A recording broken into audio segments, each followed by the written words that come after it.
নমস্কার বন্ধুরা, তন্হির পাকশালাতে সবাইকে স্বাগত।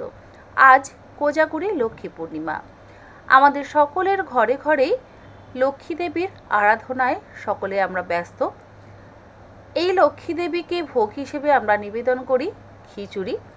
গতকাল আমি ভোগের বাঁধাকপির রেসিপি আপনাদের সঙ্গে শেয়ার করেছি। আজকে শেয়ার করব এক পাকে ভোগের খিচুড়ির রেসিপি। কিভাবে বানিয়ে নেবেন এক পাকে ভোগের খিচুড়ি দেখে নেওয়া যাক আমার আজকের এই ভিডিওটিতে। এক পাকে ভোগের খিচুড়ির জন্য এক বাটি সোনামুগ ডাল আমি প্রথমে কড়াইতে দিয়ে শুকনো খোলায় মিনিট চারেক সময় ধরে ভেজে নেব। গ্যাসের ফ্লেমটাকে মিডিয়াম টু হাইতে করে দিয়ে ক্রমাগত নাড়াচাড়া করে ডাল ভাজতে হবে। আর এই ভোগের খিচুড়ি বানাতে গেলে চাল আর ডাল সম পরিমাণে ব্যবহার করতে হবে। আমি এখানে একটু লালচে করে ডালটা ভেজে নিচ্ছি। আর ডাল খুব বেশি লাল করে ভাজবেন না, তাহলে আবার সেদ্ধ হতে বেশ সময় লাগবে। দেখুন ডাল আমার ভেজে নেওয়া হয়ে গেছে। এবার এই ভেজে নেওয়া ডালটা আমি একটা আলাদা বাটির মধ্যে ঢেলে নিচ্ছি। তারপরে এর মধ্যে দিয়ে দেব জল। ডাল যেহেতু গরম আছে, এর মধ্যে জল দিয়ে ডালটাকে কিছুক্ষণ ভিজিয়ে রাখবো। তারপর ডালটাকে ভালো করে ধুয়ে নিয়ে খিচুড়ি বানাবো। 10 মিনিট আমি ডালটা ভিজিয়ে রেখেছিলাম। দেখুন ডাল ফুলে ডবল হয়ে গেছে। এবার আমি চালটা ধুয়ে নিচ্ছি। যে বাটি মেপে ডালের ব্যবহার করেছি সেই বাটি মেপেই এক বাটি দিয়ে দিলাম গোবিন্দভোগ চাল। চালটাকে ভালো করে ধুয়ে পরিষ্কার করে নিয়ে চালের জলটা ঝরিয়ে রাখবো। চাল ভিজিয়ে রাখবো না। চাল যেহেতু ভালো করে ধুয়ে নিচ্ছি, একটা বড় ছাঁকনির মধ্যে ধুয়ে নেওয়া চালটা রেখে দেব কিছুক্ষণ। তাতেই চালটা ভিজে গিয়ে ফুলে উঠবে। আর দেখুন চালটা ভালো মতন ভিজে গেছে, ঝরঝরে হয়ে গেছে। 10 মিনিট পর আমি রান্নাটা শুরু করছি। কড়াইতেই দিয়ে দিলাম 3 টেবিল চামচ পরিমাণে সর্ষের তেল। তেল ভালো মতন গরম হয়ে যাওয়ার পর 1 চা চামচ গোটা জিরে, 2টো তেজপাতা আর 4টে ফাটিয়ে নেওয়া শুকনো লঙ্কা ফোড়নে দিয়ে দিলাম। 15 থেকে 20 সেকেন্ড ফোড়নটাকে ভালো করে ভেজে নেওয়ার পর এর মধ্যে দিয়ে দিলাম 1.5 টেবিল চামচ পরিমাণে থেতো করে নেওয়া আদা আর 4টে থেতো করে নেওয়া কাঁচা লঙ্কা। আমি আদা আর কাঁচা লঙ্কা বাটা ব্যবহার করলাম না। আদা আর কাঁচা লঙ্কাটা আমি হামালদিস্তাতে থেতো করে নিয়ে ব্যবহার করলাম। গ্যাসের ফ্লেমটাকে মিডিয়াম টু হাইতে রেখে দিয়ে 30 সেকেন্ড ভেজে নিলাম। তারপর এর মধ্যে দিয়ে দিলাম নারকেল কুচি। নারকেল কুচিটাকে দিয়ে ভালো করে ভেজে নিচ্ছি। আর নারকেল কুচির পরিমাণটা আপনারা নিজেদের পরিমাণ মতন বা ইচ্ছে মতন ব্যবহার করবেন। আর যদি বাড়িতে নারকেল কুচি না থাকে তাহলে নাও দিতে পারেন। মিনিট 3 সময় ধরে নারকেল কুচিটাকে ভালো করে ভেজে নেব।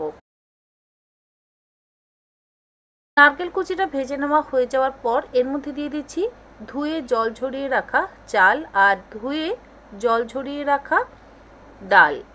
চাল আর ডাল দিয়ে গ্যাসের ফ্লেমটাকে হাইতে করে দিয়ে ভালো করে মিনিট 2-3 সময় ধরে ভেজে নেব।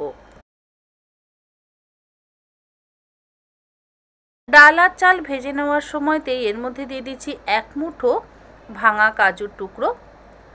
কাজুর টুকরোর পরিমাণ আপনারা নিজেদের ইচ্ছে মতন ব্যবহার করবেন। কাজুটা দিয়ে আবারও একসাথে ভালো করে ভেজে নিতে হবে।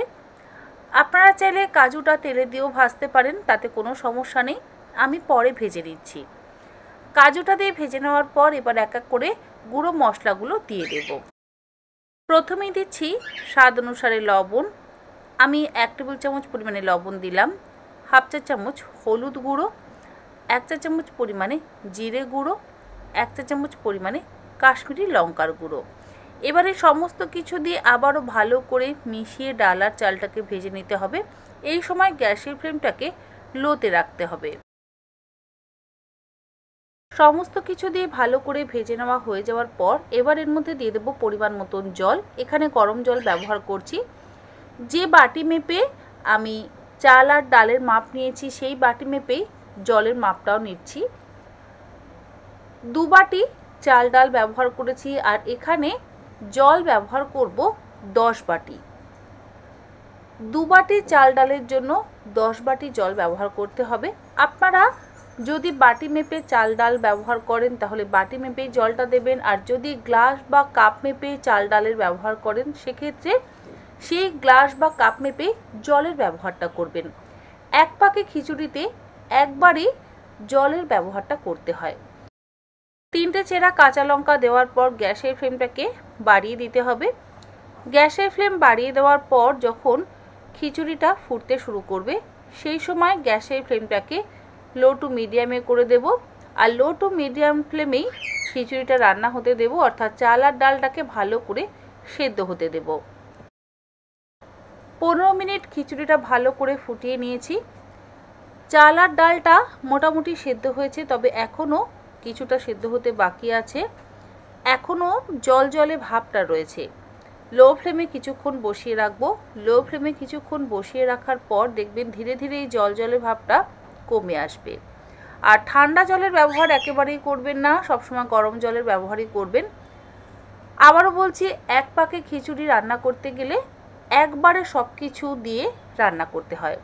একটা ভাজা মশলা তৈরি করব, তার জন্য কড়াইতে 3টে ছোটো এলাচ, 4টে লবঙ্গ, একটা ছোট টুকরো জয়িত্রী আর একটা তেজপাতা প্রথমে ভেজে নিচ্ছি। তারপর এর মধ্যে দিয়ে দিলাম 1 টেবিল চামচ পরিমাণে গোটা জিরে আর 1 চা চামচ পরিমাণে গোটা ধনে। গ্যাসের ফ্লেমটাকে মিডিয়ামে রেখে 5-7 সেকেন্ড আমি মশলাটাকে ভেজে নিচ্ছি। ভোগের খিচুড়ি বা বাঁধাকপিতে যদি এরকমভাবে ভাজা মশলা ব্যবহার করা হয় তাহলে রান্নার স্বাদ আরও ভালো হয়। এর মধ্যে দিয়ে দিলাম 1 মুঠো ধুয়ে নেওয়া কিশমিশ, আর দিচ্ছি 2 চা চামচ পরিমাণে চিনি। চিনিটা কিন্তু অবশ্যই ব্যবহার করতে হবে, আর ডাল আর চাল সেদ্ধ হয়ে যাওয়ার পরই চিনিটা আমি ব্যবহার করছি। কিশমিশ আর চিনি দিয়ে ভালো করে আবারও একবার মিশিয়ে নিয়ে আরও মিনিট 3-4 খিচুড়িটাকে ফুটতে দেব। 3-4 মিনিট খিচুড়িটা ফুটে ওঠার পর এর মধ্যে দিয়ে দিচ্ছি ওপর থেকে 1.5 চা চামচ পরিমাণে ভাজা মশলার গুঁড়ো। এই ভাজা মশলার গুঁড়ো আপনারা যে কোনো নিরামিষ রান্নাতে ব্যবহার করতে পারেন। আর দিলাম 1 টেবিল চামচ পরিমাণে ঘি। ভাজা মশলার গুঁড়ো আর ঘি দিয়ে ভালো করে মিশিয়ে নিচ্ছি। তারপরে ঢাকা দিয়ে গ্যাসের ফ্লেমটাকে বন্ধ করে দিয়ে মিনিট 5 একটু রেখে দেব। মিনিট 5 স্ট্যান্ডিং টাইমে রেখে দেওয়ার পর এই খিচুড়ি মা লক্ষ্মীকে ভোগ হিসেবে নিবেদন করা হবে। আশা করি আমার আজকের এই চটজলদি এবং সহজ পদ্ধতির এক পাকে ভোগের খিচুড়ির রেসিপি আপনাদের ভালো লাগলো। ভালো লাগলে আপনারাও এই রকমভাবে বাড়িতে ভোগের খিচুড়ি বানিয়ে যে কোনো দেবদেবীকে নিবেদন করতে পারেন, সকলেরই ভালো লাগবে এবং আমাদের দেবদেবীও সন্তুষ্ট হবেন। যাই হোক, আমার চ্যানেলে নতুন বন্ধু হয়ে থাকলে চ্যানেলটা সাবস্ক্রাইব করে নেওয়ার অনুরোধ রইল। পাশে থাকা বেল আইকন অবশ্যই প্রেস করে দেবেন, কারণ আমি চ্যানেলে যখনই কোনো নতুন রেসিপি শেয়ার করব নোটিফিকেশন আপনাদের কাছে পৌঁছে যাবে। আজকের মতো এই পর্যন্ত, আবার হাজির হয়ে যাব নতুন কোনো রেসিপি নিয়ে। ভালো থাকবেন, সুস্থ থাকবেন, ধন্যবাদ।